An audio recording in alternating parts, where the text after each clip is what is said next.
நமக்குலாம் வராது அப்படின்னு நினச்சேன். மேலே போயிட்டு நான் கேட்டேன், அண்ணா ஒரு தடவை உங்களை கட்டி பிடிச்சிக்கலாமா அப்படின்னு கேட்டேன். வாமா அப்படின்னாரு. அந்த விஷயத்துல இத்தனை நாள் நீங்கள் யார் என்ன வேணா பேசிட்டு போங்கடா, எங்கள் தலைவரை பற்றி எங்களுக்கு தெரியும் அப்படின்ற மாதிரி இருந்துச்சு. அது எப்படி சொல்கிறது, திரும்பி அது உணரவே முடியாத மாதிரி ஒரு ஃபீல் இருந்துச்சு. இல்லை நீ கட்டி பிடிக்கணும்னு சொல்லும் போது அவர் ரியாக்ஷன் எப்படி இருந்தது? ஒன்றும் இல்லை, அவருக்கு எப்படி சொல்கிறது, வீட்டில் இருக்க ஒரு தங்கச்சி கேட்டால் எப்படி இருக்கும் அந்த மாதிரி தான் இருந்தது. நான் இப்போ எங்கள் வீட்டில் டெய்லியும் எங்கள் அண்ணா பார்த்தா எங்கள் அண்ணா எப்படி பேசுவார் அந்த மாதிரி தான் இருந்துச்சு. அவர் உடனே வாமா அப்படின்னாரு. இது என்னமா இருக்குது வாமா அப்படின்னும் போது அந்த அந்த ஜெனரசிட்டி இருக்குல்ல, அது வந்து நீங்கள் பார்க்க முடியாது. 2026 அரசியல் வந்திருக்காரு. இதை பற்றி உங்கள் கருத்து என்ன?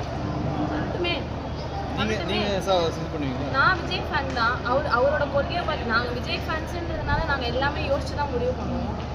ரெண்டாவது என்னன்னா, விஜயகாந்த் சார் வந்து சான்ஸ் கொடுக்காம இங்கே எவ்வளோ பேர் ஃபீல் பண்ணுறாங்க அவருக்கு அதை பண்ணலை அப்படின்னு சொல்லும்போது இவருக்கும் ஒரு சான்ஸ் கொடுத்து பார்ப்போமே, என்ன பண்ணுறாருன்னு பார்க்கலாமே.